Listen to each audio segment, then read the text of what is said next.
अरिहन्ताणं नमो सिद्धाणं नमो आयर्याणं नमो वज्रायाणं नमो लोये सवसाहूणम्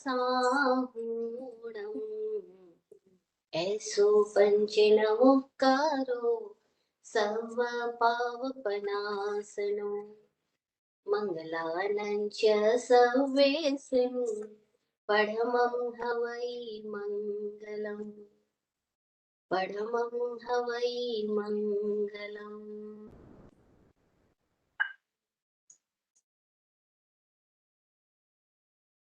चरण तीर्थंकर समण भगवान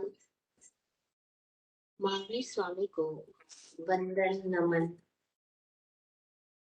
चतुर्विध तीर्थ और आगम वाणी को प्रणाम।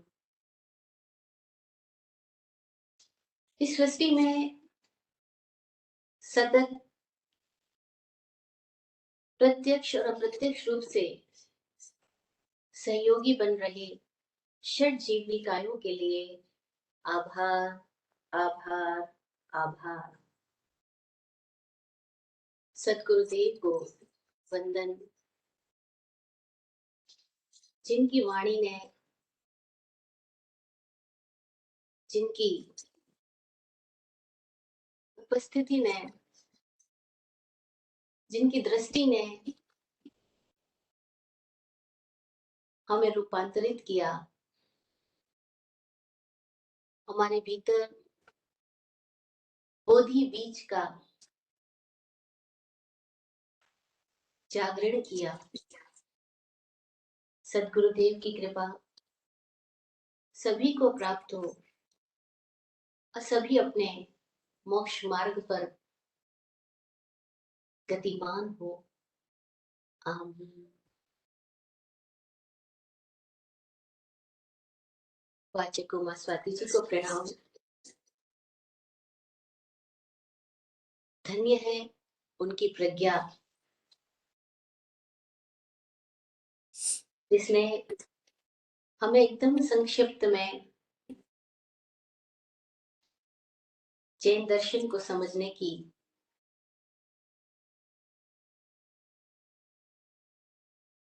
और अपनी आत्मगति को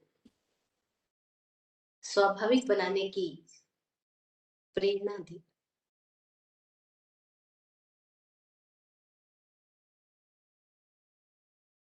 हम बात कर रहे तत्वार्थाधिगम सूत्र के पहले अध्याय की, जिसका नाम मोक्ष मार्ग है, और संपूर्ण तत्वार्थाधिगम सूत्र का नाम मोक्ष शास्त्र रखा हुआ है। पहला ही सूत्र कहता है सम्यक दर्शन ज्ञान चारित्राणि मोक्ष मार्ग। सम्यक दर्शन ज्ञान और चारित्र संयुक्त मुक्ति का मार्ग है। क्या है ये सम्यक दर्शन ज्ञान चारित्र? इसको हम पिछले 12 सेशन में लगातार सुन रहे हैं। आज की हमारी समस्या क्या है? हम देखें तो लगभग बहुत सारे साधकों से प्रतिदिन मिलना होता है, और एक कॉमन क्वेश्चन आता है कि हम जानते तो है, लेकिन जब आचरण करते हैं तब आचरण में वो ज्ञान नहीं आता। हमारा जानना और आचरण भिन्न है। Intellectually we are understanding something else and we are doing something else. इस डिफरेंस को हम कैसे दूर करें? और ये क्वेश्चन जगह जगह पर आता है। Almost in each and every city हम जहाँ भी जा रहे हैं, कोई ना कोई साधक ऐसा मिलता ही है जिसका ये क्वेश्चन होता है कि हम जानते हैं, लेकिन जब हम आचरण करते हैं तो फर्क होता है। बाद में रियलाइज होता है गलती कर दी। इसका मतलब क्या हुआ? क्या वो जानना हुआ? ज्ञानी पुरुष के अगर दृष्टि से बात करें तो वो कहते हैं कि जानना और जीना एक ही होता है। अगर जीना और जानने में फर्क है तो उसको हम जानना नहीं कहेंगे, उसको ज्ञान नहीं कहेंगे। तो उसको क्या कहेंगे? वो कहते उसको जानकारी कह दो, उसको इंफॉर्मेशन कह दो, सूचना कह दो, लेकिन वो ज्ञान नहीं है। ज्ञान है तो जीना और जानना एक ही होगा। फिर सवाल पैदा होता है, चलो इंफॉर्मेशन है लेकिन हम जिए कैसे उसको? इसका मतलब एक डिफरेंस है कहीं पर जानने और जीने में, जिसको हमारे यहाँ डिफरेंस हमें फील हो रहा है, उसमें क्या बाधा है, क्या चीज अट रही है। थोड़ा होशपूर्वक जिए तो पता लगेगा कि हमारी अजागृति, वो जो अजागृति है, बस वही प्रमाद है। और वही प्रमाद ही कारण बन रहा है कि हम स्वाभाविक जिंदगी नहीं जी रहे, हम सम्यक जिंदगी नहीं जी रहे, हम मोक्ष मार्ग पे नहीं रह पाते, प्रमाद की वजह से चुप चुप जाते। अब इस प्रमाद को कैसे समझना, फिर हम अपनी डे टू डे लाइफ में कैसे इसको अंडरस्टैंड करें? तो देखिए, हम हमारे सारी एक्टिविटीज मोस्टली मैकेनिकली होती है, हैबिचुअली हो रही। किसी ने पिन पॉइंट किया और एकदम से गुस्सा निकल जाता है, रिएक्शन निकल जाता है, कंप्लेंट्स निकल जाती है। अभी कितनी बातें सुन लो आभारी होने की, धन्यवादी बनने की, कितनी भी बातें सुन लो, लेकिन जब सिचुएशन आती है तो हम सब लोग आउट ऑफ ऑर्डर हो जाते हैं। तो सम्यक होने का मतलब क्या हुआ कि समय मात्र में, प्रेजेंट मोमेंट में हमारा जानना, जीना और महसूस करना तीनों एक है, तो हम मुक्त है। लेकिन ऐसा है नहीं, तो हमें सम्यक होने के लिए क्या करना होगा? अपनी जागरूकता बढ़ानी होगी। और जागरूकता बढ़ाने का उपाय क्या है? उसके लिए हम क्या प्रैक्टिस करें? तो एक प्रैक्टिस जो हम सतत कर सकते हैं वो है कि हम हर कार्य को करने से पहले एक पॉज दें। आप एक छोटा सा सूत्र लेंगे, उसको अप्लाई करेंगे तो एक बहुत बड़ा सार निकालेगा, पूरा ट्रांसफॉर्मेशन ले आएगा। कि हर एक कार्य से पहले थोड़ा सा पॉज दें। जैसे आजकल बहुत सारे पेरेंट्स का एक कॉमन क्वेश्चन होता है कि बच्चों को फोन का, मोबाइल फोन का एडिक्शन है, हम क्या करें? इनको मोबाइल फोन ना दो तो ये रोएंगे, चीखेंगे, चिल्लाएंगे, कुछ भी कर बैठेंगे। मोबाइल फोन दे दो तो शांति, फिर ये अपनी दुनिया में मस्त है, इनको हमसे कोई लेना देना नहीं, बाहर की दुनिया से कोई लेना देना। अब इस एडिक्शन कैसे हम छुटकारा छोड़ रहे हैं? अभी पेरेंट्स का क्वेश्चन बच्चों के लिए है और सेम क्वेश्चन पेरेंट्स के लिए भी है। क्योंकि हस्बैंड वाइफ को देख करके ये बात करेगा, वाइफ हस्बैंड को देख के बात करेगी, ये मोबाइल पे लगे रहते हैं, क्या करें? ऐसे क्वेश्चन चालू, सबके लिए सेम क्वेश्चन। अगर वाकई कोई अपने एडिक्शन के प्रति जागना चाहे तो उसका उपाय क्या है? उसका उपाय है वो पॉज दे। मोबाइल हाथ में लेने से पहले एक विराम ले, और उस विराम के अंदर अपने आप से सवाल करें, अभी क्यों, क्या जरूरी है? बस एक क्यों क्वेश्चन अपने भीतर डाल देना, व्हाई। ये व्हाई बहुत चीजें बदल देगा। व्हाई अगर हम हर जगह ले आए तो ये व्हाई हमारी बहुत चीजें बदल देगा। बस हम व्हाई को नहीं ला पाते।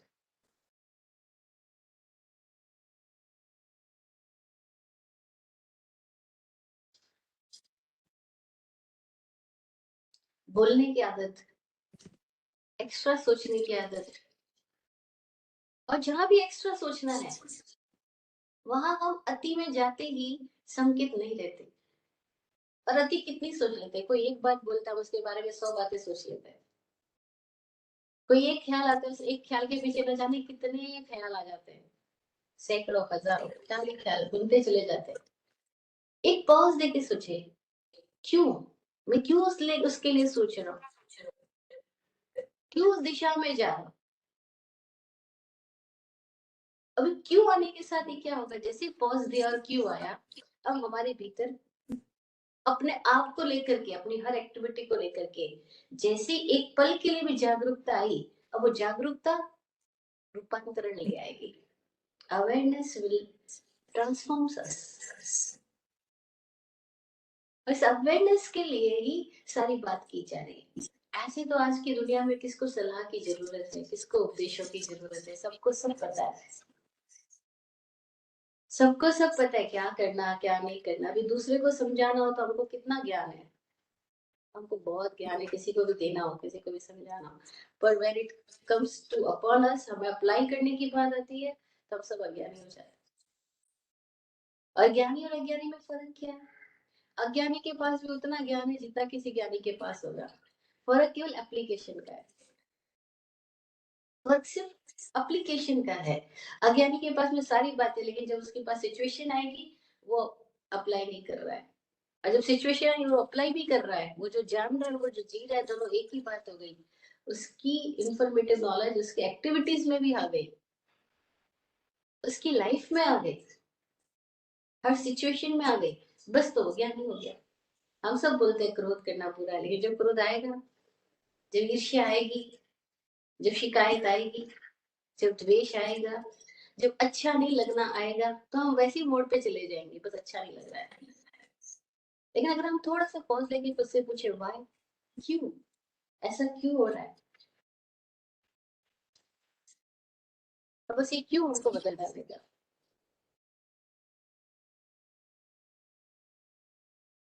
क्या हम अपने आप के लिए इतने सजग है, सावधान है?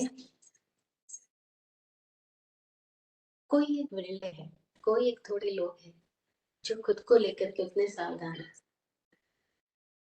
बस उनकी सावधानता उनको अपने भीतर के संसार और अपने बाहर के संसार दोनों में ही जुड़ा कर देगी, उनको अलग बना देगी। और वो भीतर के संसार और बाहर के संसार, भीतर का संसार क्या, आंख बंद करती है हमारे दिमाग में सारी दुनिया चलती है, और आंख खोल रहे तो बाहर सारी घटना चली रही है। इन दोनों से ही जो हमको जुदा कर देगा वो क्या है, हमारा जागरण। और जैसे वो जागरण आता है और दोनों से हम जुदा होने लगते हैं, बस वैसे ही हम हमारे में दृष्टि खुलने लगेगी। क्यों सम्यक दृष्टि को इतना दुर्लभ बताया, क्यों सम्यक दृष्टि इतनी आसान नहीं लगती? कारण क्या है? आंख देख नहीं पा रही ना। क्यों नहीं देख पा रही? क्योंकि वो चिपकी हुई है। दृष्टि की विशिष्टता क्या है, आंखों की विशेषता क्या है, कि आंख कोई भी सब्जेक्ट को तब देख पाती है, कोई भी ऑब्जेक्ट को तब देख पाती है जब वो उससे थोड़ी दूरी पर हो। जैसे अभी हम सेल फोन को, मोबाइल फोन को देख रहे हैं या कोई लैपटॉप देख रहा है, तो क्यों देख पा रहे हैं? क्योंकि वो थोड़ी दूरी पर है, थोड़ा डिस्टेंस है। और उसका डिस्टेंस घटा के उसको एकदम करीब ले आए। अब मोबाइल सामने आएगा, हम नहीं देख पाएंगे। वो एकदम करीब, आंखों के एकदम करीब आ गया, तब दिखाई नहीं पड़ेगा। एकदम नजदीक कोई चीज आ जाती है, दिखाई नहीं पड़ती। एकदम दूर कोई चीज चली जाती है, दिखाई नहीं पड़ती है। तो कोई एक बैलेंस गैप है जिससे हमें चीजें दिखाई पड़ती है। वो बैलेंस्ड गैप हमें अपने अंदर डेवलप करना होगा।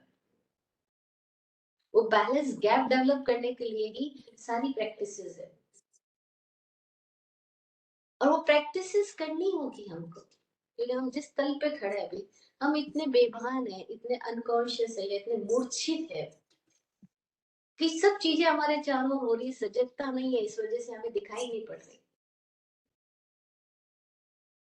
चाहे वो आगमों का ज्ञान हो, सूत्रों का ज्ञान हो, या इतिहास हो, या भविष्य हो, या कुछ भी हो, सब हमारे सामने पड़ा है। सारा पास्ट भी, सारा फ्यूचर भी, सब हमारे समक्ष खड़ा है, सब हमारे भीतर और बाहर पड़ा है, लेकिन हमें दिखाई नहीं पड़ रहा। क्यों? क्योंकि हम अपनी ही किसी छोटी सी सोच में, छोटी सी समस्या में इतने मूर्छित हो गए हैं, इतने इंडल्ज हो गए हैं, इतने अटैच्ड हो गए हैं कि अब हमारी आंख देखने की क्षमता को खो चुकी है। वो क्षमता कहीं गई नहीं, भीतर ही पड़ी है। पर अभी आवरण आ गया, दृष्टि पर आवरण आ गया है। वो दृष्टि पर आवरण किसका आ गया है? वो सारी अति सोच का, कल्पनाओं का, पुरानी बातों का, स्मृतियों का, मेमोरीज का। वो हमारी दृष्टि पर आवरण डाल रही है। और उससे हमें अपने आप को जगाने के लिए केवल गैप देने की जरूरत है। और वो गैप, बैलेंसिंग गैप, हमें अपने भीतर जगाने के लिए कुछ प्रैक्टिस करनी होगी। इसीलिए तीसरा सूत्र, तत्वार्थाधिगम के पहले अध्याय का तीसरा सूत्र कह रहा है, तन निसर्गाद अधिगमात्वा, वो निसर्ग और अधिगम से मिलेगा। और अधिगम का मतलब है प्रैक्टिस करनी होगी, लर्निंग करनी होगी, सीखना होगा। एक ही दिन में कोई साइकिल सवार भी साइकिल चलाना नहीं सीख जाता, एक ही पल में नहीं सीख जाता। एक दिन में तो सीख सकता है, एक पल में नहीं सीख जाता। उसके लिए उसको अपना बैलेंस साधना पड़ता है। जैसे हम साइकिल पे बैठते हैं, पहली बार साइकिल पे जब हम बैठे थे, मुझे मेरा एक्सपीरियंस पता है, आप सबको भी अपना अपना एक्सपीरियंस पता होगा। तो क्या हुआ, जैसे ही पहली बार हम साइकिल पे बैठे, वैसे ही हम साइकिल पे बैलेंस नहीं जमा पाए, हम या दाएं हो गए या बाएं हो गए, हम गिरने लग गए थे। तो हमें कोई सहारा चाहिए था, किसी का कंधा, किसी का हाथ, कोई पास में खड़ा हो जो हमारी हैंडल को पकड़ के रखे। और हमें बोलता है, अच्छा मैं हैंडल को पकड़े और तुम अपना बैलेंस जमा। बस वो गुरु है जो हमारे हैंडल को पकड़े हुए है, हमारे हाथ को पकड़े हुए है, और हाथ को पकड़ के कहते हैं अब तुम अपना बैलेंस जमाओ। और फिर जब हमारा बैलेंस जमने लग जाता है, उसके बाद हमारी साइकिल दौड़ती है। फिर हम साइकिल को लेके पायलट बन जाते हैं, उड़ाने लग जाते हैं साइकिल को, जितनी स्पीड से हम उड़ा सकते हैं हम उसके पायलट बन गए। अब बैलेंस आ गया ना। बस वही मोक्ष मार्ग है, सम्यक का बैलेंस आ जाए। वो बैलेंस अपने भीतर कैसे प्रकट करना है, उसकी प्रैक्टिसेस के लिए हमें क्या करना है। तो एक फॉर्मूला जो आज हम सुन रहे हैं, अप्लाई करना शुरू करते हैं, पॉज लेना लग जाए। पॉज लेके क्वेश्चन करें वाह।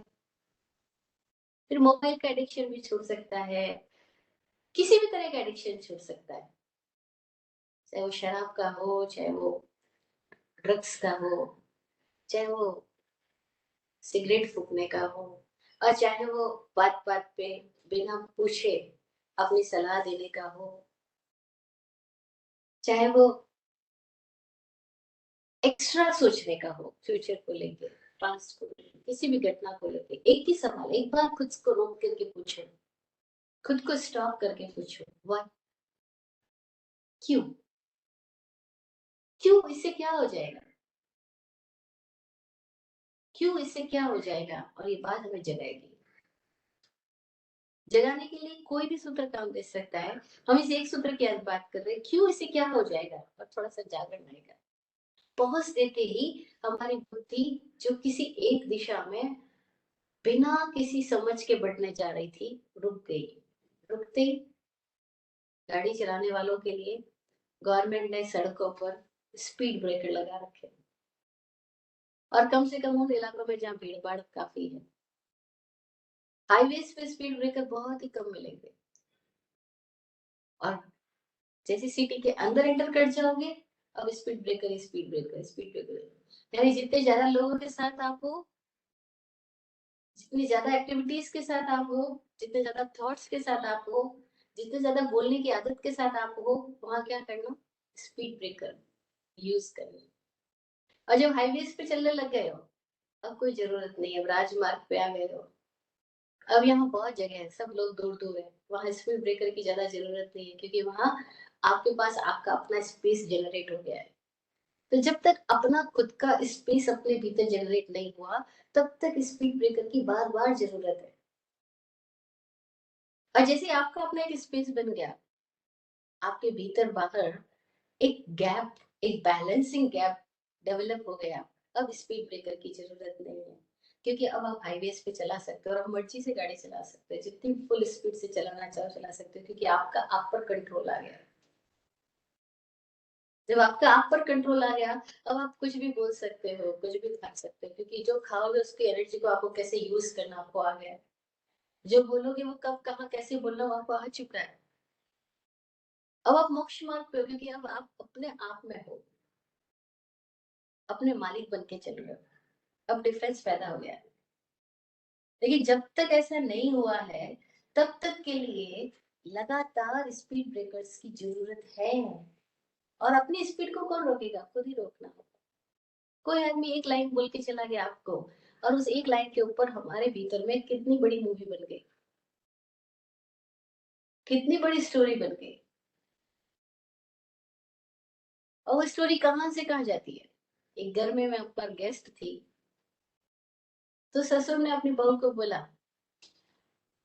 बहू ऊपर सीढ़ियां चढ़ के अपने फ्लैट पे जा रही है, क्योंकि उसका उसने अपने ऊपर किचन और घर बना रखा है।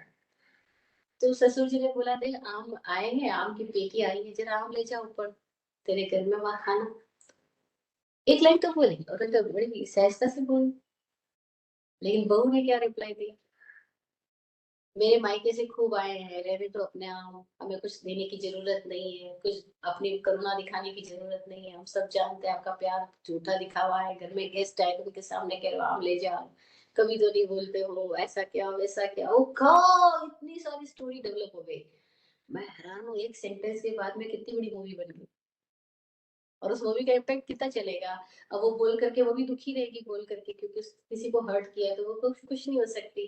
और जिसको हर्ट किया वो पता नहीं कितनी देर तक सोचते जाएंगे। हाँ वो भी इजी हो सकते हैं, ओके अच्छा बाबा ओके तू तेरे मायके के आम एंजॉय कर, मतलब कितने था तू आम को एंजॉय कर, कहीं का भी आम लेना, कौन सा मेरे घर का है। कोई आदमी इजी भी ले सकता था, लेकिन कोई आदमी उसको स्टोरी बना देगा, देखो आज की बहुएं कैसी हो गई है, ये है वो है एक्स वाई जेड, इसके मायके वाले समझते क्या है, ये अपने आप को किसकी औलाद समझती है, ये वो। अब एक लाइन के ऊपर कितनी बड़ी स्टोरी बन सकती है। वो उसके सारे परिवार वालों में इल्जाम दे सकते हैं, उसको दे सकते हैं, उसको कर्स कर सकते हैं, उसको अब्यूज कर सकते हैं, कितना कुछ कर सकते हैं, और कोई इतना शांति से अच्छा ओके तू मजे करते ही तो कोई मतलब है, तू हम यहाँ का था कहीं का था, मजे तो कर।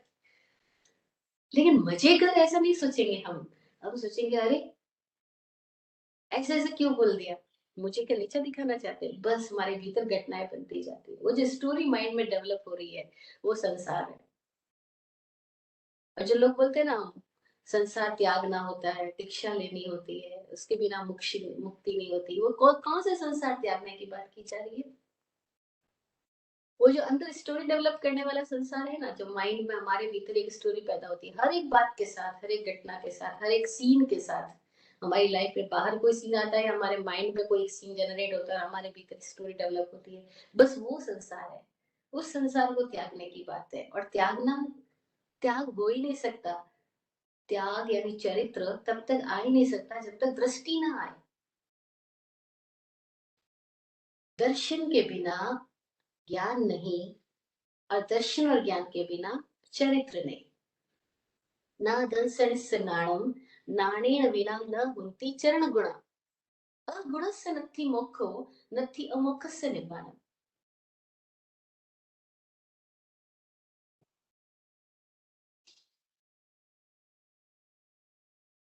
जो अमोक्षित है उसका निर्वाण नहीं होता, और मोक्ष उसको नहीं होता जिसके भीतर अभी तक दर्शन ज्ञान चरित्र के गुण प्रकट नहीं हुए।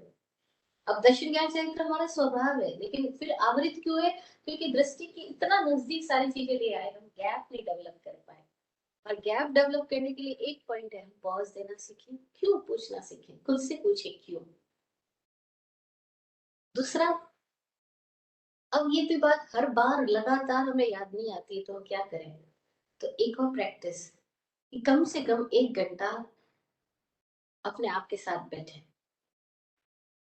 1 घंटा सुबह, 1 घंटा सोने से पहले। अगर 1 घंटा नींद में से जागने के साथ और 1 घंटा सोने से पहले हम खुद के साथ बैठ जाए, ये खुद से मुलाकात को टाइम दे दे।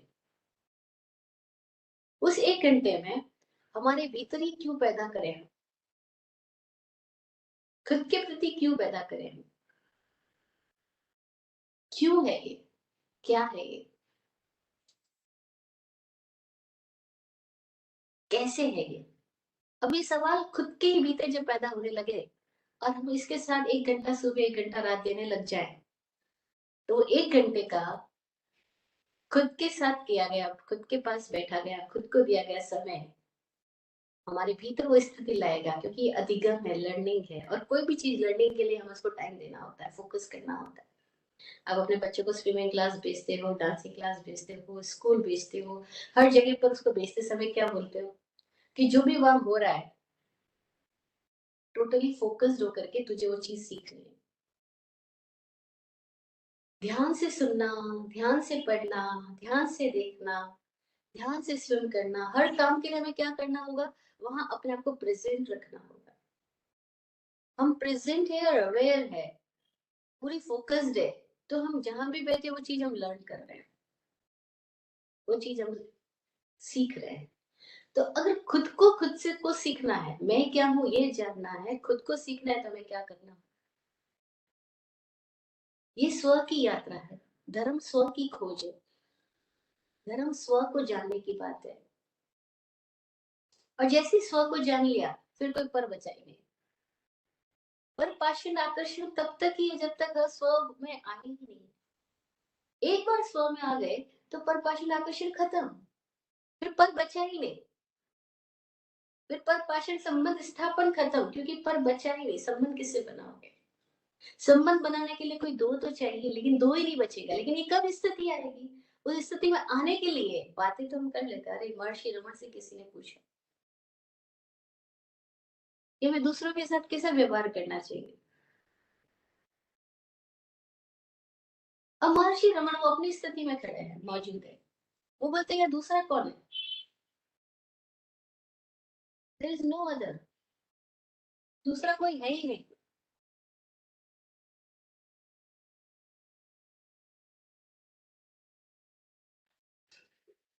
दूसरा कोई है ही नहीं। ये बात महर्षि रमन अपनी स्थिति से कह रहे हैं। लेकिन हमारी स्थिति में तो दूसरा है। कोई हमसे गुस्सा कर रहा है, कोई हमसे घृणा कर रहा है, हम किसी से घृणा कर रहे हैं, कुछ ना कुछ चालू ही है। कोई हमसे घृणा कर रहा है, वो हमें बहुत कष्ट दे रहा है। कोई हमें नहीं चाहता है, कोई हमसे बात करना नहीं चाहता, कोई हमको देखना नहीं चाहता, कोई हमको सुनना नहीं चाहता, वो बात हमें बहुत कष्ट देती है। और हम किसी और को चाहते हैं, वो भी हमें कष्ट देता है। हम लगातार किसी और को चाह रहे हैं, किसी और से मिलना चाह रहे हैं, किसी और से जुड़ना चाह रहे हैं, किसी से चिपकना चाह रहे हैं, वो भी हमें बहुत कष्ट देता है। दोनों ही चीजें हमें कष्ट दे रही है। दोनों ही पक्ष और विपक्ष, बस यही संसार है। अब इसमें सब में बैलेंसिंग कैसे आएगी? भाई कोई हमें नहीं चाहता है, किसी और को चाहता है तो कष्ट होता है, हम किसी को चाह रहे हैं तो कष्ट होता है। राग और द्वेष दोनों में कष्ट हो रहा है हम लोगों को। इसमें हम सम्यक में कैसे आए, संयम चरित्र कैसे आए? यह चरित्र का मतलब आवरण बदलना नहीं है। यह चरित्र का मतलब आवरण हटाना है। वो आवरण हटाना है जो हमारी दृष्टि पे पड़े हैं, जो हमारी समझ पे पड़े हैं। और इसको हटाने का पुरुषार्थ खुद को ही करना होगा। कोई और नहीं कर सकता। कोई और हैंडल पकड़ सकता है, बैलेंस खुद को ही साधना पड़ेगा। खुद को ही अधिगम करना होगा। तन निसर्गाद अधिगमात्वा, स्वभाव है सम्यक दर्शन। लेकिन अभी हम उस स्थिति में है नहीं, अपने स्वभाव में है नहीं। तो स्वभाव में आने के लिए क्या करें? तो बड़ा अधिगम, प्रैक्टिस। वो प्रैक्टिस के लिए हम उपाय करें कि कैसे हम 1 घंटा सुबह 1 घंटा शाम खुद को दें। अब आप बोलोगे ये तो बहुत मुश्किल है, टाइम ही नहीं मिलती। अरे तो फिर हम जी किसके लिए रहे? बाकी सारे सबसे मुलाकात कर रहे हैं, सबको अपॉइंटमेंट दे रखा है, सबको टाइमिंग देते हैं, अपॉइंटमेंट देते हैं। अच्छा आप इतने बजे मिलना, आप इतने बजे से इतने बजे मिलना, इस इतने टाइम मेरी मीटिंग फिक्स है, इस टाइम उसके पास हो, उस टाइम उसके पास हो। सबके लिए अपॉइंटमेंट है ना। एक अपॉइंटमेंट खुद के साथ। 1 घंटा मेरा है मी टाइम सुबह का, 1 घंटा मेरा है रात का सोने से पहले। ये दो टाइम हम अपने लिए निकाल सकते हैं। बाकी 22 घंटे तो दुनिया में जाते हैं, उसमें से 10-12 घंटे तो पब्लिक में आपको जाना होगा। बिजनेस, जॉब, घर गृहस्थी, बच्चे बाल सब कुछ निपटाना है। सब अच्छे मजे से कीजिए। जो भी रोल हमें मिला है उसको एकदम बेस्ट प्ले कीजिए। बेस्ट रोल प्ले करें, लेकिन रोल में रियल को ना भूल जाए। क्योंकि बेस्ट रोल वही प्ले कर सकता है जो रियल खुद को जान गया है। उसी का रोल भी बेस्ट होएगा। और रियल खुद को जानने के लिए हमें खुद को टाइम देना। अब सवाल पैदा होता है उस टाइम में क्या करना। अच्छा 1 घंटा सुबह निकालिए, 1 घंटा शाम निकालिए, अब करना क्या है? तब बात आती है कि हम खुद को पढ़ना सीखें। जैसे हम स्कूल में पढ़ने जाते हैं, कोई क्लास में पढ़ने जाते हैं, तो हम वहाँ फ़ोकस करते हैं और प्रेज़ेंट रहते हैं। बस ऐसे ही खुद में फ़ोकस्ड करना और खुद में प्रेज़ेंट रहना। आँख बंद करके अपने ही भीतर क्या हो रहा है, उसके प्रति एकदम होशपूर्वक देखना है। खुद में प्रेज़ेंट और खुद को फ़ोकस्ड करना है, बस। अब इसके लिए एकदम से कुछ नहीं होता है, तो प्रैक्टिस कर सकते हैं। टेक्निक्स है, मेडिटेशन टेक्निक्स बोलते हैं उनको। वो मेडिटेशन की टेक्निक्स को यूज़ किया जा सकता है। ऐसी बहुत सारी टेक्निक्स है, अलग-अलग भाँति-भाँति की, जिसे हम अपने आप के साथ प्रयोग कर सकें। और हर प्रयोग हमें अपने आप में स्थिर होने के लिए है। टेक्निक्स का यूज़ क्या है कि खुद के पास बैठना सीख जाए। और वो टेक्निक्स के द्वारा टेक्निक्स किसको मिलेगी? जिसको जो जिज्ञासा होगी वो पर्सनल भी बात कर सकता है। आफ्टर सेशन मुझसे बात कर सकता है। मेरे ईमेल आईडी भी सबको अवेलेबल है और ना नंबर भी अवेलेबल हो सकता है। तो बात करके अपने लिए पर्सनल कोई भी मेडिटेशन टेक्निक्स ली जा सकती है और उस टेक्निक्स के थ्रू हम खुद के साथ बैठना, खुद को जागना, खुद को जगाना, खुद को जानना शुरू करें। क्योंकि सारी बातों का सार तो यही है कि जानना और जीना एक हो जाए। ज्ञान सबको बहुत है, लेकिन आचरण की जब बात आती है, सिचुएशंस जब आती है, बस सारा चैलेंजेस में सारी पोल खुल जाती है, भीतर क्या है, बाहर क्या है। अब इस तरह से जो हमारी पोल खुल जाती है, बस वहाँ हमें जानना होगा कि हम गड़बड़ी क्या करते हैं। पॉज़ देना सीखें और 1 घंटे का पूरा पॉज़ मेडिटेशन है। 1 घंटे का पूरा पॉज़ दे दें दुनिया से, खुद के पास बैठ जाएँ और फिर खुद के भीतर ही कुछ ऐसे प्रयोग हैं, जैसे अलग-अलग ध्यान की विधियाँ हैं। अ, ध्यानियों ने हमारे लिए 108 ध्यान की विधियाँ, माला के मणके 108 जो है, वो सारे 108 मणके एक सूत्र के साथ बंधे हुए हैं। वो 108 मणके इस बात की सूचना है कि 108 टाइप्स के गेट है ओपन होने को। किसी भी एक विधि से 108 टाइप के मेथड से खुद को खुद के साथ जोड़ने का। 108 मणके जाके एक ही पॉइंट पे आके जुड़ रहे हैं। एक सूत्र है, वो सूत्र हम हैं। हम अपने आप के साथ कैसे जुड़ जाएँ, बाहर से भीतर कैसे आ जाएँ, उसके उन्होंने 108 विधियाँ बताई। तो ध्यान की 108 मेथड्स और फिर 4 मेथड्स और है। कुल मिला के 112 विधियाँ आती है ध्यान की, जो कि हमारे भीतर के सारी सोई हुई स्थितियों को हमें जगा देगी। और में से कोई भी 1 विधि, 2 विधि, कोई भी विधि, किसको कौन-सी विधि लागू होगी, ये बिल्कुल खुद के ऊपर प्रयोग करके ही समझा जा सकेगा। जैसे जब आप स्टोर पे जाते हो कपड़ा खरीदने, जूते खरीदने, तो आप पैर में डाल-डाल के देखते हो बहुत सारे जूते। फिर आपको समझ आता है, अच्छा ये वाला जूता मेरे पे फिट होएगा, ये मेरे को कंफर्टेबल रहेगा, ये फिट होएगा, ये ईज़ी रहेगा। जो आपको एकदम कंफर्टेबल फिट लग जाता है, वो जूता आप खरीद के ले आते हो।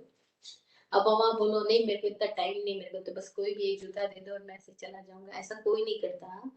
जूते लेने जाए, कपड़े लेने जाए, खूब टाइम लगाते हैं और हर एक चीज़ हम टेस्ट करके देखते हैं, अरे बराबर आ रही है, नहीं आ रही है, चेक करते हैं, फिर जो समझ आ जाता है वो लेके आते हैं, जो उसके लिए इतना टाइम दे सकते हैं। अगर हमने अपने आप को इम्पोर्टेंस नहीं दी है तो कोई बात नहीं, और अपनी आपकी लाइफ में अगर आपकी इम्पोर्टेंस है, तो आप उसको भी ध्यान दे दीजिएगा। अगर मेरी लाइफ में मेरी इम्पोर्टेंस है, तो मुझे अपने आप पे फ़ोकस करना होगा। फिर खुद को टाइम दिया ही जाएगा। तो खुद से प्रेम है तो आदमी खुद को टाइम देगा। लेकिन अगर आपकी लाइफ में आपकी ही इम्पोर्टेंस नहीं है, बाकी सब चीज़ों की इम्पोर्टेंस है, तो आप सब चीज़ों को ध्यान दीजिए, अपने आप को खो दीजिए। और अपने आप को खो दोगे तो क्या होगा? बहुत सारे शून्य, शून्य, शून्य इकट्ठे कर लिए पर एक ना हो। स्टार्टिंग में 1 लगाया, फिर शून्य 1 लिखा तो 10 हुआ, 2 शून्य लिखा 100 हुआ, 3 लिखा तो 1000 हुआ, 5 लिखा तो लाख हुआ।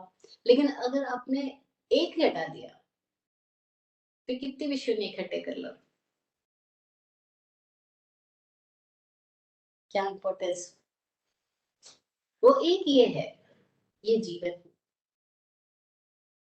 ये लाइफ का टुकड़ा है और इस जीवन के साथ हम अगर टाइम दे पाएँ, तो हम अपने आप पर प्रयोग करेंगे।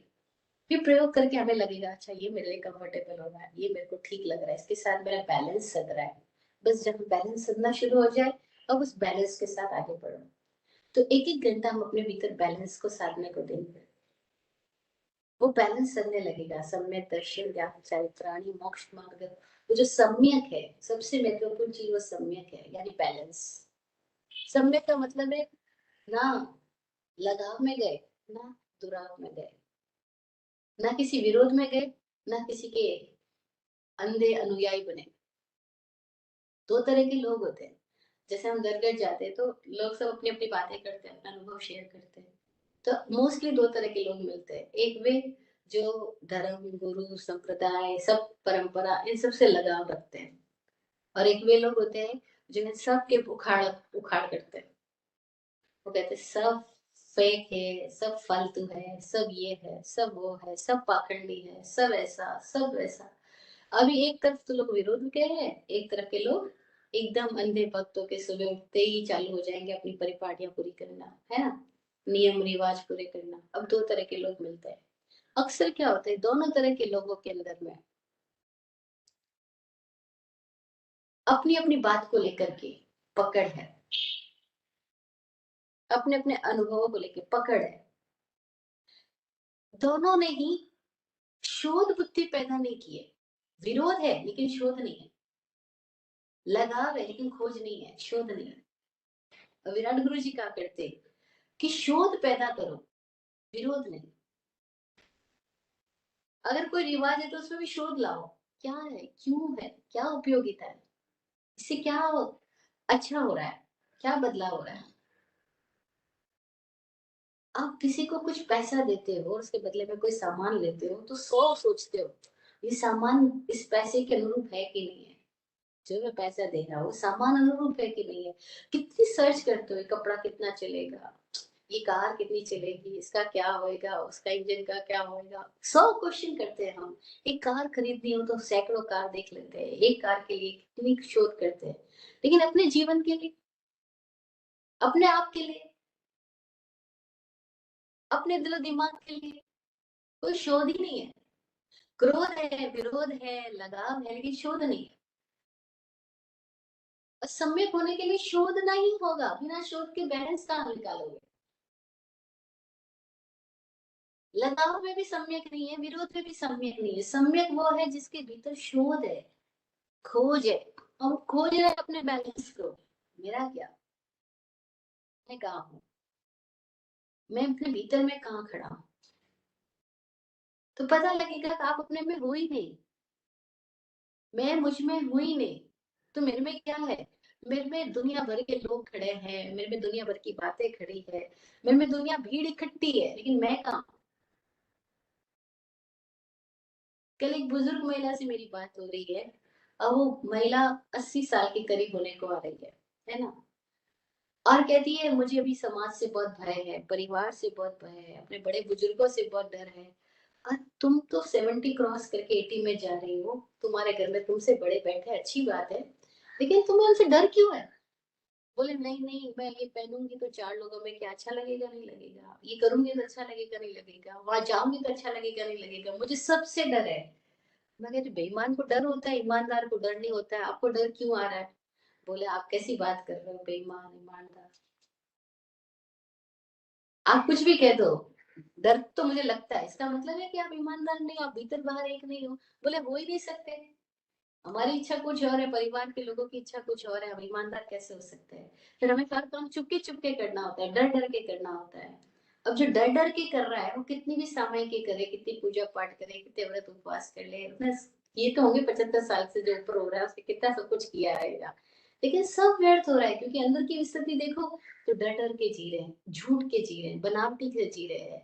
सामने कुछ और है, पीछे कुछ और है, वो कुछ सास है, दादी सास है, और उसकी स्थिति क्या है कि वो भी डर डर के जी रहे हैं। अब बताओ, जो बहू है सास से डर रही है, जो सास है वो अपनी सास से डर रही है, और जो उसकी सास है वो भी अपने चारों ओर के लोगों से डर रही है। ये तो डर का गजब का रिवाज और परंपराएं हैं। और सो कॉल्ड मारवाड़ी लोगों में, जैन लोगों में तो बहुत ज्यादा देखने को मिल रहा है। मैं तो उसी में ज्यादा कनेक्ट होती हूँ, इसलिए हो सकता है क्रिश्चियंस में भी होगा, मोमेडन्स में भी होगा, और भी परिवारों में होगा। लेकिन इतना भय हमारे दिल और दिमाग में भर दिया गया है और डर डर के हम जिए जा रहे हैं, सारे रिवाज डर डर के कर रहे हैं, वो विचिकित्सक बन रहे हैं, हम कपटी बन रहे हैं, बेईमान बन रहे हैं। वो बोलते हैं आज की जनरेशन साफ बोलती है, मैंने कहा साफ बोलती है तो कम से कम ईमानदार तो है। नहीं मन आया प्रणाम करने का तो नहीं करेगी, और आप तो जबरदस्ती प्रणाम करोगे, जबरदस्ती पैर दबोगी, और मन तो आ रहा है गला दबाने का और दबा रही हूँ पैर। तो कितनी बेईमानी हो रही है हमारे भीतर। हम अपने आप को देख ही नहीं पा रहे।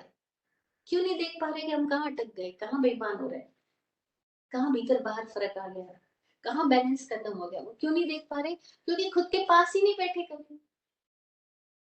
लोग धर्म के नाम पर प्रवचन सुन के आ जाएंगे, शास्त्र रट लेंगे, सूत्रों को बार बार रिपीट कर लेंगे, लेकिन उन शास्त्रों और सूत्रों से जो खुद को जगाना था वो भूल ही जाएंगे। ये सारे सूत्र तो खुद के जागरण के लिए थे कि खुद बैठ करके। अभी कोई आदमी को बोलो भाई खाना खाए, खाना किस लिए खा रहे हो? कि खाना पचे, ऊर्जा मिले और ऊर्जा से जीवन चले। पर ये शास्त्र किस लिए रट रहे हो? ना तो ये शास्त्र पच रहे हैं, ना इससे ऊर्जा मिल रही है, ना इससे जीवन अच्छा चल रहा है। पर शास्त्र रटे जा रहे हैं, और शास्त्रों को रटना धर्म समझ लिया गया। कितना गड़बड़ी होगी। मात्र प्रवचन सुनना धर्म समझ लिया गया। नहीं, सुनने के साथ जीना होगा, और सुनना जीने में तब्दील तभी होगा जब हम जागरूक होंगे, खुद को समय देंगे। तो सम्यक दर्शन ज्ञान चारित्राणि मोक्ष मार्ग तत्वार्थ श्रद्धानम सम्यक दर्शनम तन निसर्गादधिगमाद्वा। ये तीसरा सूत्र जो है, पहला सूत्र कह रहा है सम्यक हो, दर्शन ज्ञान चारित्र, जानना जीना अनुभव करना एक हो जाए। और एक तभी होता है जब वो प्रेजेंट में होता है। जैसे एक्स्ट्रा आया प्रेजेंट से गायब हो गए, एक्स्ट्रा सोचा, एक्स्ट्रा बोला, एक्स्ट्रा अति कल्पना में चले गए, बात हुई जितनी नहीं रखी, जैसी थी वैसी नहीं रखी, उसमें अपनी ओर से लिपापोती कर दी, अपनी ओर से मेकअप कर दिया, बस सब गड़बड़ कर दिया, वहां हम सम्यक नहीं रहे। तो पहला सूत्र कह रहा है सम्यक, दूसरा कह रहा है तत्वार्थ श्रद्धानम सम्यक दर्शनम। यहाँ सम्यक दर्शन का संबंध किसी और से नहीं है, इस तत्व के साथ है, क्योंकि ये जीवन तत्व है। इस जीवन तत्व के साथ में अगर हम संकित हो गए, इसको हमने सावधानता से देखना महसूस करना शुरू कर दिया, तो हम सम्यक दर्शन हो जाएंगे। तत्वार्थ श्रद्धानम सम्यक दर्शनम, तत्व के अर्थ का श्रद्धान सम्यक दर्शन है। इसका अर्थ हमने क्या ले लिया कि हमने जीव अजीव आदि तत्वों के नाम पढ़ लिए, इनके भेद प्रभेद रख लिए, और हमें सम्यक दर्शन हो गया। अभी तक हम इसी जगह तक पहुंचे हैं। बहुत सारे लोग जो इस धर्म परंपरा में बढ़ रहे हैं, लगभग परंपरा के सभी लोगों ने ऐसे ही सीखा है कि तत्वार्थ श्रद्धानम सम्यक दर्शन, यानी तत्व के अर्थ का श्रद्धा सम्यक दर्शन। और तत्व क्या है? जीव अजीव आदि सब रट लिया, पढ़ लिया, रिवाइज कर लिया, हो गया, और हमको सम्यक दर्शन हो गया। No, nothing. बदलाव क्या हुआ? ये रटने के पहले, रटने के बाद ट्रांसफॉर्मेशन क्या आया? क्या आंख खुली? क्या जाग आई? क्या मौज आई? क्या मुक्ति अनुभव हुई? या अभी भी लोगों का प्रभाव है? 70 साल के हो गए, 80 साल के हो गए, तो भी परिवार का, समाज का, संघ का, ये का, वो का, सब बातों में ही घूम रहे हैं। छोटी कोई भी बात डर आतंक पैदा कर देती है, कोई भी स्थिति एकदम से लालच और क्रोध पैदा कर देती है। इसका मतलब ये तत्वार सिद्धांत और सम्यक दर्शन नहीं है, क्योंकि वो जो परंपरा हमें जिस दिशा में ले जा रही है, उसमें हमारी बुद्धि में तो सारी बातें भरी जा रही है, लेकिन जीवन में, अनुभव में, अनुभव में लाने के लिए हमारे को अपने ही भीतर कुछ करना होगा, खुद के साथ कुछ प्रयोग करने होंगे, और खुद के साथ प्रयोग करने के लिए खुद को टाइम देना होगा, खुद को फोकस करना होगा। हम दुखों को फोकस करते हैं, बीमारियों को फोकस करते हैं, परेशानियों को फोकस करते हैं, तो इन सब के परे मैं भी कोई एक चीज हूँ, जिसके होने पर ही तो दुख है। दुख भी है तो किसी को तो है। वो कौन है जिसको दुख हो रहा है? वो कौन है जिसको परेशानी सता रही है? वो कौन है? उसको खोज लेना, उसकी खोज में आगे बढ़ना, उसके लिए खुद को टाइम देना। उसके लिए तीसरा सूत्र था निसर्ग अधिगमात्वा। निसर्ग और अधिगम से है सम्यक दर्शन। निसर्ग मतलब नेचुरल है, प्राकृतिक है। निसर्ग का एक अर्थ प्राकृतिक है, दूसरा अर्थ हमने किया था सर्ग की नियोजित, सर्ग यानी सृष्टि, और सृष्टि की जो नियोजना है, इस नियोजित सृष्टि के अधिगम से, यानी हमारे भीतर बाहर जो कुछ हो रहा है, जो हमारे सृष्टि में घटनाएं घट रही है, हम उसका अधिगम करना सीख जाएं, उसको लर्न करना सीख जाएं, उसको देखना सीख जाएं। क्योंकि जहाँ घटनाएं हैं, प्रवृत्तियां हैं, वही समझ में पैदा होगी। कोई लोग सोचते हैं परिवार से दुखी हो गए, परिवार छोड़ के भाग जाएंगे तो मोक्ष हो जाएगा, परिवार छोड़ के साधु बन जाएंगे तो मोक्ष हो जाएगा। नहीं नहीं, वहां भी परिवार है। साधु बन गए, वहां भी परिवार आएगा। तो बोलेंगे ये गुरु का नाम है, ये संप्रदाय का नाम, ये करो वो करो, तुम्हारे इसका नाम रोशन करो, उसके लिए वो करो। एक बेटा को बाप बार बार बोल रहा था, तू मेरा नाम रोशन करना, मेरा नाम रोशन करना। बेटे तो एकदम मॉडर्न, उसको तो टेक्नोलॉजी पता है ना। घर के बाहर उसने नेम प्लेट लगाई और उसके पीछे बल्ब लगा दिए, ट्यूब लगा दी, बस रात को पापा को बोलता है हो गया आपका नाम रोशन, देखो जरा।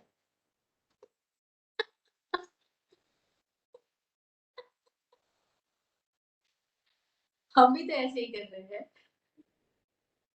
हम भी कोई मेडल पेडल ले आते हैं, बोलते हो गया नाम रोशन। अरे उससे रोशन नहीं होएगा। नाम तो हाँ, जिसने जाना ही नहीं उसका नाम क्या, अभी जानेंगे तो पता लगेगा कि नाम है क्या, या नाम है भी या नहीं। अभी तो जाने ही नहीं। तो जानने के लिए जानना होगा। तो निसर्ग का अधिगम, और जो कुछ भी हमारी लाइफ में आ रहा है, जो भी घटनाएं आ रही है, चाहे आंतरिक जगत में आ रही, बाहरी जगत में आ रही, हर घटना के प्रति अधिगम, लर्निंग।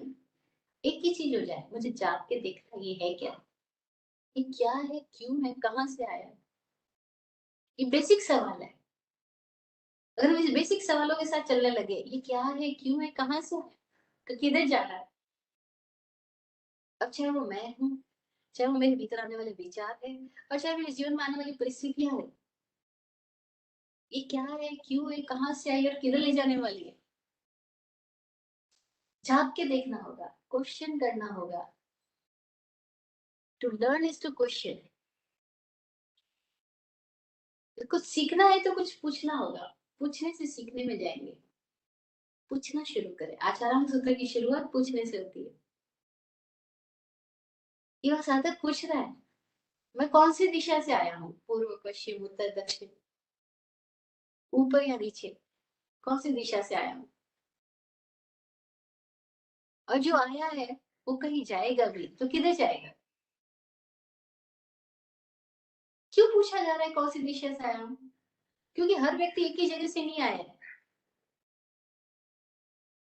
कोई कहीं से आया है, कोई कहीं से आया है, और हर दिशा का अलग अलग महत्व है। हर दिशा का मतलब कोई एक अलग व्यू पॉइंट से, कोई अलग अलग सरणी से, कोई अलग योनि से, कोई अलग नजरिए से आ रहा है। हमें देखना होगा मैं कहाँ से आया, फिर अपने आप को ही खोजना होगा, मेरी प्रकृति क्या है, मेरा स्वभाव क्या है। तो निसर्गाद अधिगमात्, अपने स्वभाव को खोजो, अपने स्वभाव को सीखो। इस सूत्र का एक अर्थ है, निसर्ग का अधिगम हो, अपने स्वभाव को ही सीखना आ जाए। तो देखो हमारा स्वभाव क्या है, उसको सीखो। क्या हमारा स्वभाव क्रोध है या प्रेम है। क्या हमारा स्वभाव घृणा है, शिकायत है, बेचैनियां है, वैर विरोध है, या मौज, शांति। क्या स्वभाव है। अच्छा, अपने स्वभाव को खोजो। अभी सुन करके या थोड़े से अनुभव से ये तो पता लग गया कि मेरा स्वभाव प्रेम है, शांति है, मौज है, मस्ती है, क्रोध तो नहीं है। क्योंकि क्रोध तो परेशानी में डालता है, क्रोध अच्छा महसूस ही नहीं देता। तो फिर अपने स्वभाव को मैं कैसे सीखूं। अब स्वभाव को सीखना शुरू करो, और तब एक ही अपने भीतर प्रण लिया जा सकता है कि मैं अपने स्वभाव को जीऊंगा। अगर प्रेम मेरा स्वभाव है तो मैं प्रेम को जीऊंगा, प्रेम को तोड़ने वाली बातों को नहीं जीऊंगा। जैसे ये संकल्प पैदा हो गया कि मैं प्रेम को जीऊंगा, प्रेम को तोड़ने वाली चीजों को नहीं जीऊंगा। और प्रेम को क्या क्या चीजें तोड़ती है, बस उससे सावधान रहना। इसके लिए साधु बनने की, दीक्षा लेने की, घर बार छोड़ने की कोई जरूरत नहीं है। जहां खड़े हो वहीं पर बस एक बात की भीतर में संकल्प आ जाए कि मैं अपने स्वभाव को जीऊंगा अनकंडीशनली, चाहे कैसी भी सिचुएशन क्यों ना हो। तब क्या होगा, सिचुएशंस तो आएगी। परिवार में रह रहे हो, कोई एक्स पर्सन आपके लिए कुछ बोल रहा है, वाई कुछ बोल रहा है, जेड कुछ बोल रहा है, सारी स्थितियां आएंगी। बस यही संसार का मार्ग ही साधक के लिए मोक्ष का मार्ग हो जाएगा। ये XYZ सिचुएशन ही उस साधक के लिए मोक्ष का मार्ग हो जाएगा जो निसर्ग में सीख रहा है, अधिगम कर रहा है। जैसे वही समुद्र, वही नदी है, जो तैराक है उसके लिए तो तैरने का रास्ता है, और जो तैराक नहीं है उसमें चला गया तो डूब जाएगा। तो तीर्थ बनने का मतलब क्या हुआ? वाई वी आर कॉल्ड तीर्थ, साधु तीर्थ, साध्वी तीर्थ, सावक तीर्थ, साविका तीर्थ। वाई तीर्थ? तीर्थ इसलिए कि तिर रहे हैं, अभी अभी तिरना आ गया है, अभी तिरने का संकल्प ले लिया है, अभी डूबने का नहीं है, अभी तिरने का है। तो तिरना कैसे आएगा? जिसको ये संकल्प आ गया कि मैं हर हाल में स्वभाव को जीऊंगा। आ रही है मेरे भीतर ईर्ष्या, आ रही है, लेकिन मुझे किसको जीना है? प्रेम को। मेरे भीतर क्रोध आ रहा है, मुझे किसको जीना है? प्रेम को। मेरे भीतर शिकायत आ रही है, मुझे किसको जीना है? प्रेम को। मेरा संकल्प है मैं स्वभाव को जीऊंगा। अब एक संकल्प, an idea can change your life. एक संकल्प पूरी जिंदगी बदल देगा।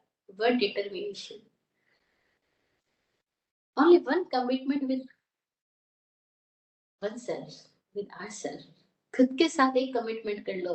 निसर्ग अधिगमाद्वा, ये सूत्र की बात हम कर रहे हैं। निसर्ग का अधिगम कर ले। सूत्र की व्याख्या कई तरीके से होती है, एक ही तरीका नहीं।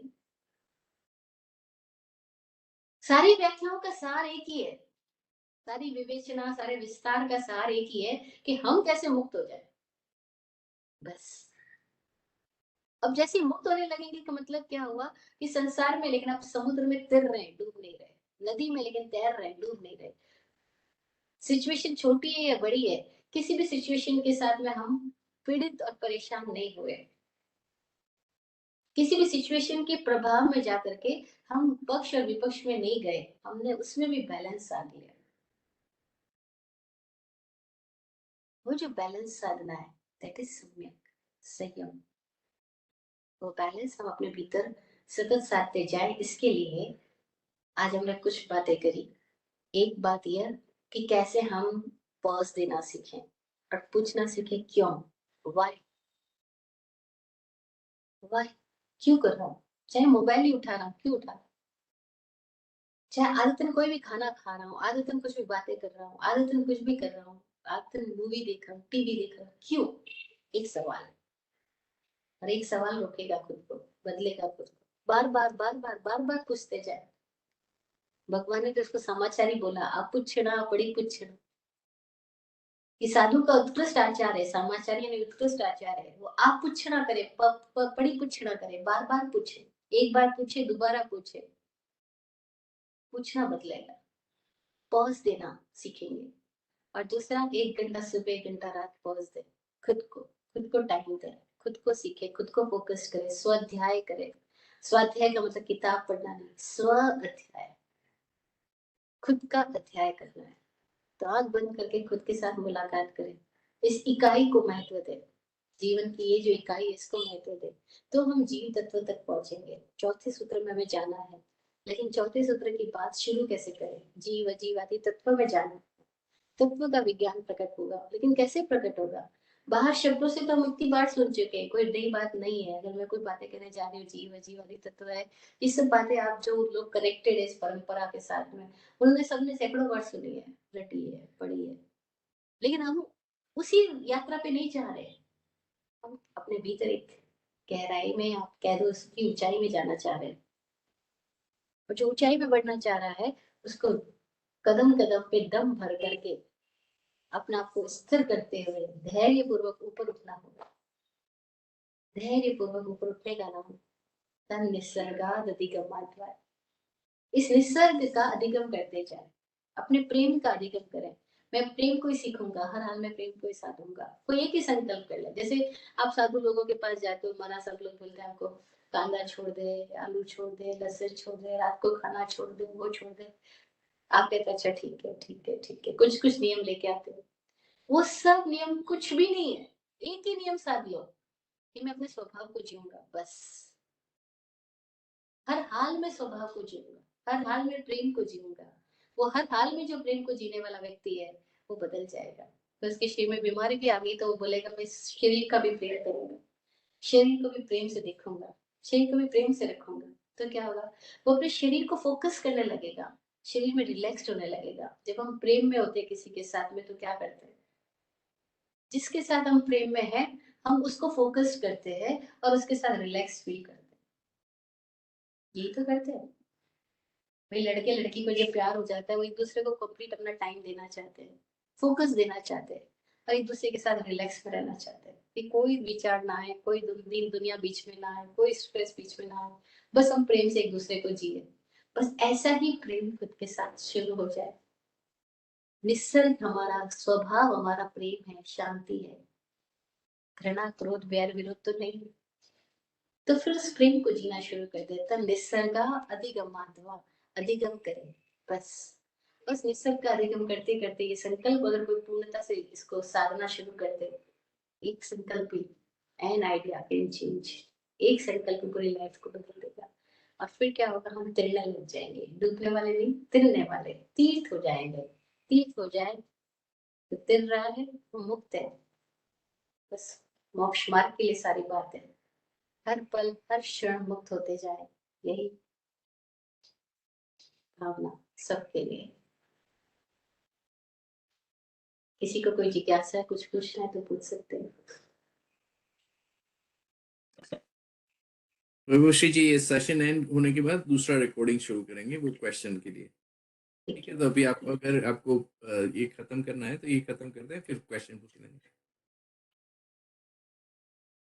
आप फूलो फलो हो जिंदगी मखमल मुलायम, आपकी हर खुशी पे है हमारी जान सदके, दुआ करते हैं चुपचाप दिल की थाप से हम, दुआ करते हैं चुपचाप दिल की थाप से हम, रहे जाते नवाजे हर घड़ी अरमान सबके, अमन और चैन से गुजरे आपका वक्त सारा, अमन और चैन से गुजरे आपका वक्त सारा, रुख पे खिलती रहे यूं रूह की मुस्कान खुल के, रुख पे खिलती रहे यूं रूह की मुस्कान खुल के।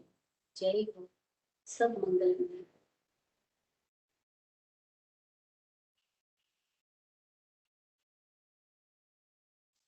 Thank you.